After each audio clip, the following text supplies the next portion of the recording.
د رحمان او رحیم خدای په نامه. السلام علیکم.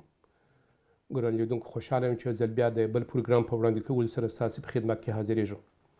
دغه پروګرام چې تاسې یې ګورئ د انټاریو د ایالت د افغانانو د اتحادیې لخوا څخه ترتیب او تاسو ته وړاندې کیږي. پروګرام هره د جمعې ورځ د ماښام د 9 بجو څخه د شپې تر 10 بجو پورې د ټورنټو په وخت، او همدارنګه د دغه پروګرام تکرار د شنبې په ورځ د سهار د 10 څخه تر 11 بجو پورې د هم د ټورنټو په وخت د پیام افغان د تلویزیون له لارې څخه وړاندې کیږي. تر هر څه د مخه خبره ځای لري چې ووایو د یکشنبې په ورځ چې د پلار ورځ ده، ټولو پلرو ته او ټولو هغو مشرانو ته چې په دې لارې کې زحمت ایستل دي او جامعې ته سالم اولادونه وړاندې کړي دي، هغو ته مبارکي ووایو. او همدارنګه هغو پلرو ته چې د وطن څخه لرې دي، هغو ته هم د زړه خواله کوو او دوی ته ښه ورځ غواړو. او د افغانستان د انتخاباتو په درشل کې دي، په افغانستان کې د انتخاباتو ورځ سبا ده. امید لرو چې د افغانستان انتخابات په ښه مخه باندې خلاص شي، پای ته ورسیږي او افغانستان د یو ښه زړهسواندي او مدبر رهبر څښتن شي. د پروګرام په ترڅ کې نن موږ پروګرام د دوې برخې لري، چې یوه برخه به د ټورنټو د ټولنې د ټورنټو د اجتماع یو نخبه او برجسته او پوه شخص او شخصیت د په پروګرام کې ځان سره لرو چې دوی به د دې حاضر وي او د خپلې لاسته راوړنې او هغه کتاب چې په دې وروستیو وختو کې لیکلی دی پر هغه باندې به بحث وکړي او لوستونکو او ګران لیدونکو ته به یې معرفي کړي. د پروګرام په دوهمه برخه کې د ټورنټو د اتحادیې څخه ښاغلی نسیم زیوري او ښاغلی حسیني صاحب چې دوی دواړه یو د سپانسرشپ په کمیټه کې او بل په مالي کمیټه کې مسؤلیت لري، دوی به حاضر سي او دوی به د جون د 22 تاریخ د عمومي اجلاس په باره کې چې د ټورنټو د اتحادیې لخوا څخه نیول کیږي په دې باره کې به تاسو ته معلومات درکړي. د پروګرام په لومړۍ برخه کې باید ووایو چې د پروګرام لومړی میلمه چې موږ د ځانه سره لرو هغه ښاغلی احمد-شاه خان درانی دی. یو پیژندلی شخصیت دی، یو پوه او پیاوړی غړی دی د دې اتحادیې. تر کومه ځایه چې زه خبر یم دی هم یو وارې د دغه اتحادیې د رئیس په توګه باندې د لیک کار کړی دی، پاته شوی دی.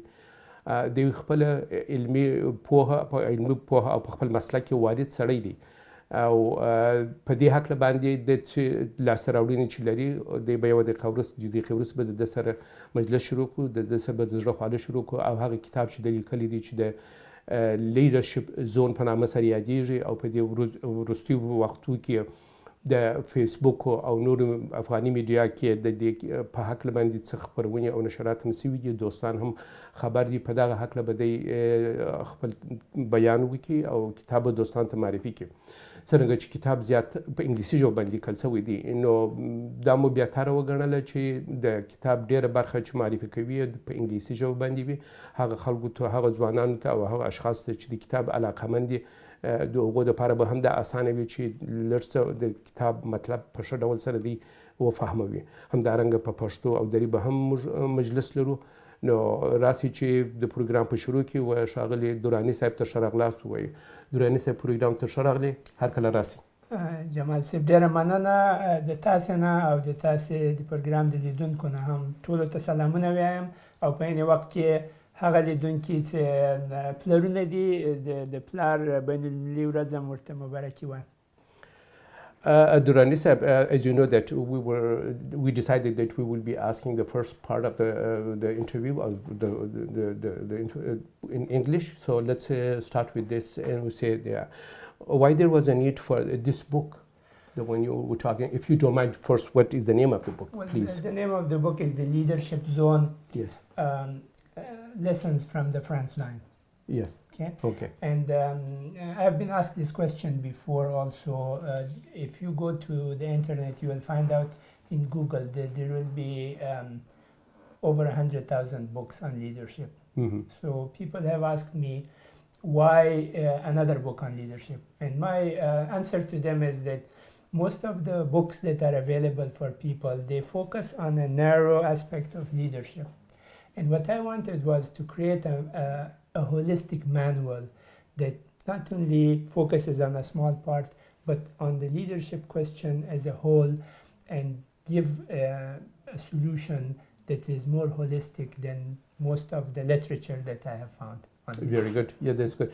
And the next question would be like this. We will a little bit elaborate on that. So who will be the most benefit from the book? So it will be like a corporate things? My belief is that we are all born as leaders. Yes. So every one of us have the seed of being leaders. Yes. But the way we are brought up in the society, the way, because of our education, because of our environment system, and because of the experiences we are exposed to, what happens is that we create visible and invisible walls around us that prevent us from reaching that zone where we can be leaders in our own right.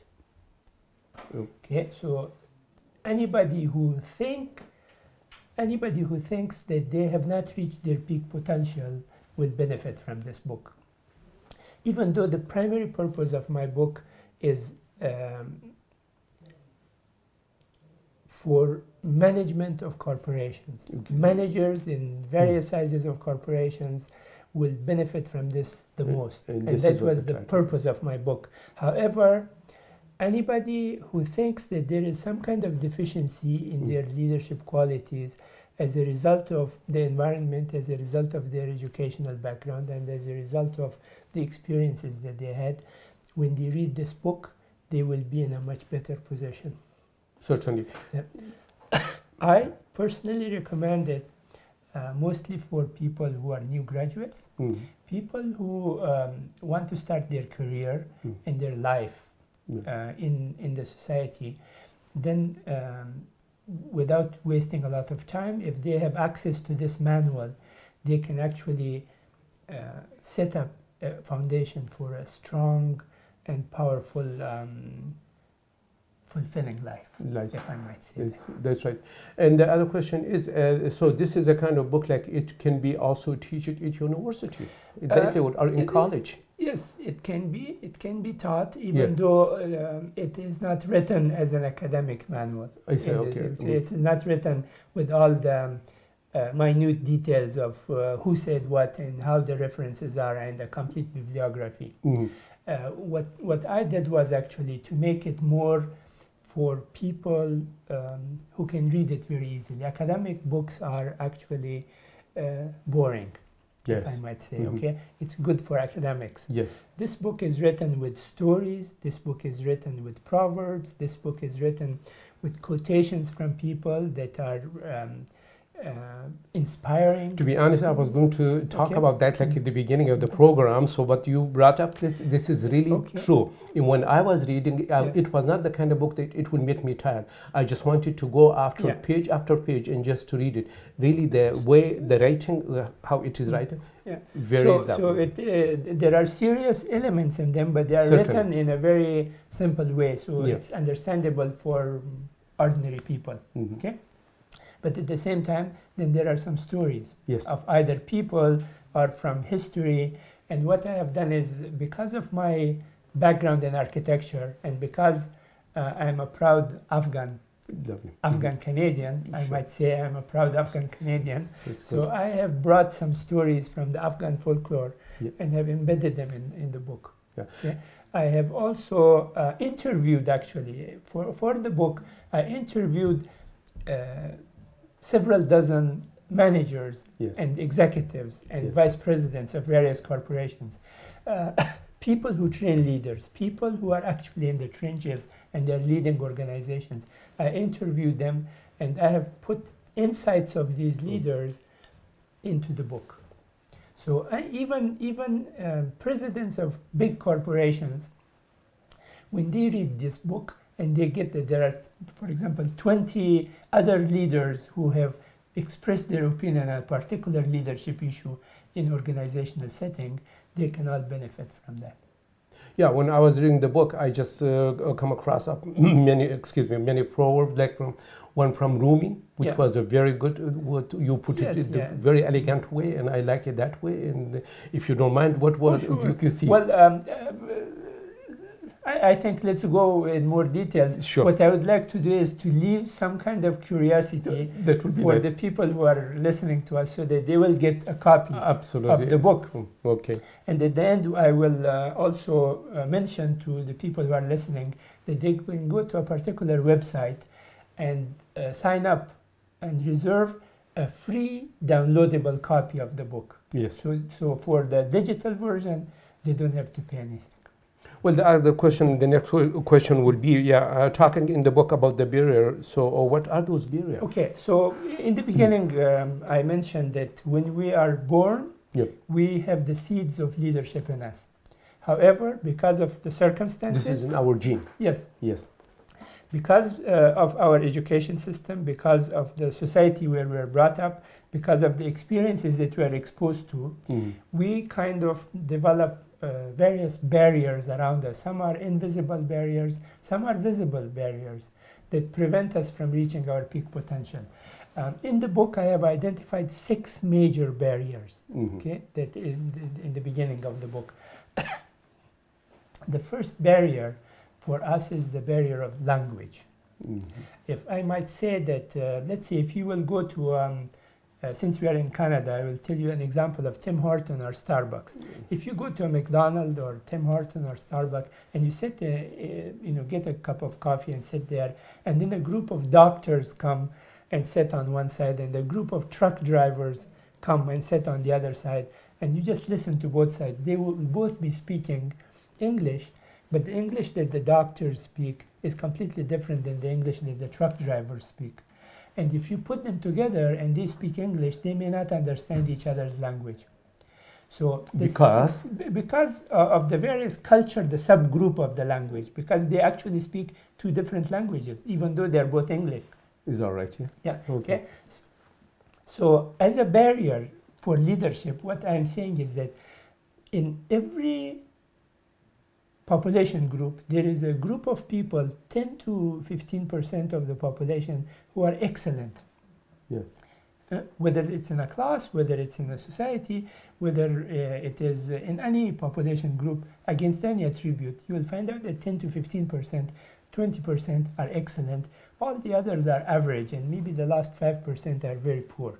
They are at the bottom of the Now, each one of these groups have their own language.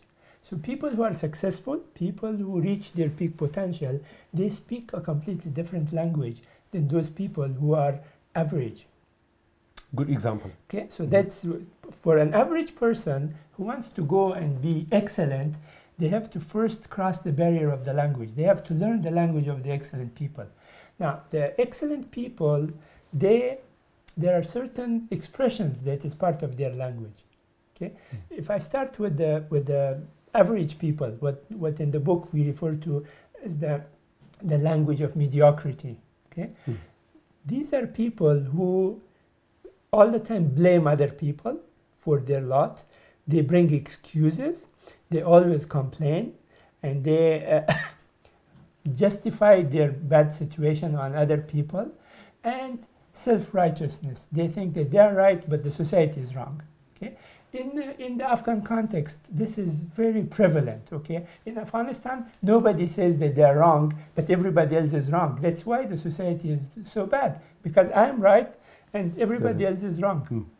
And the situation is bad because of these khayinin, what they call it, khayinin, watan furusha. Okay? Or when those items are exhausted, then they will say, well, they blame it on Pakistan, or they blame it on Iran, or they blame it on imperialism or capitalism or extremism or things like that. This is the language of mediocrity. People who speak the language, what I call the language of excellence, people who reach to the level of leadership, they take responsibility for their own lot. They don't blame anybody else. I like that point. Okay? That's right. They are proactive. Okay? They don't let, actually, in a lot of cases, they don't let bad things to happen to them. They take precautions ahead of time. Okay? They take responsibility, and they are accountable for their results. Yes. Just to mention 3, there are other expressions. There is like excellence, like education. They focus on prosperity. They focus on effectiveness, while the other side, they focus on scarcity. Yes. They focus on misery. You know, so that's the language barrier. The second barrier that I found out was that the vast majority, 98 to 99% of the people, they don't know what their purpose is. You mean in their life? In their life, yeah. Why are they here? Why did God create them? Okay, so that's even though in religious scriptures it says that, you know, I created you to worship me, but the issue of the worship is a vast issue. Yes. What does worship mean? It's not just to prostrate. It's not just to pray all the time. There are a lot of other things, but people have forgotten that even that small aspect. They don't think about it, that yes, this is my purpose. As a matter of fact, a lot of people that I know, they live in order to eat. Yes. They will think, okay, now that I had my breakfast, what am I going to have for lunch? What am I going to have for dinner? And food is such an important element in their life that they live for that food. You've been thinking all the time for eating, for food. Yeah, exactly. But the people who are in that zone of leadership, what I refer to, or the zone of excellence, they eat in order to live because their life has a purpose. That's right. So that's that barrier of purpose is very important. And in the book, we have tools. We show them how to find out what each person's purpose in life is and how to get over that barrier. The third barrier that we describe in the book actually is the barrier of discipline. Because we don't know our purpose in life, we don't know what is important. We don't know our priorities. And those priorities, in order to fulfill those priorities, we need strict discipline. And that discipline is missing. Now, the fourth one is the barrier of ego, because as I mentioned in Afghanistan, I am the most right person. Everybody else is wrong. Yeah. Okay, so that requires a very strong ego to have, and that ego prevents us from collaborating with other people. Yes. For us to reach our peak potential, we cannot do everything on our own. We have to solicit the help of other people. We have to leverage our strengths with the strengths of other people. And whatever we are weak in, we delegate it to other people. And what we are strong, we do it ourselves. So that's the barrier of ego. The fifth barrier is the barrier of communications. This is communication follows certain rules. Some of us are blessed that from the beginning we are brought up in a situation that we can talk and express our ideas very articulately to other people. That's right. But a lot of the time and most of the conflicts come because there is a barrier of communication. And the book describes there are 7 major laws of communications, and when you become aware of it, suddenly you become very powerful. And then you can get a different result when you are talking with other people, when you become aware. So we bring some exercises in the book, and we bring some examples in relation to that, how these laws are applicable. So the important thing is to become aware of those laws. That's and right. how they're implemented. The sixth barrier is the barrier of collaboration. To work. Most people do not have the skills to work with other people collaboratively. Okay? Yes. Even in organizations, in group dynamics, when people are brought together, suddenly they try to sabotage each other because they don't learn how to collaborate. In Afghanistan, this is very prevalent. If you look at every political party in the past 50 years that came in Afghanistan, split. Yes. Yeah? Sholay Javed split into several groups. Khalq and Parcham split into several groups. Akhwan Muslimin split into several groups. Because they don't know how to master the laws of communication. To make each other understand. So very good example. The book has a lot of that. These laws are expressed and explained, and if you master them, then you become a very effective communicator. And this is not just in organizational setting, even in family setting. If you learn these laws, you can communicate with your children, with your spouses, with your extended family, with your mother-in-law, father-in-law, and all those other people. Exactly. Suddenly becomes a very easy task. So the book actually refers to these barriers, but it doesn't end there. Okay? It just go further. The book has 11 chapters, and I mentioned in the beginning that this book is a holistic manual of leadership.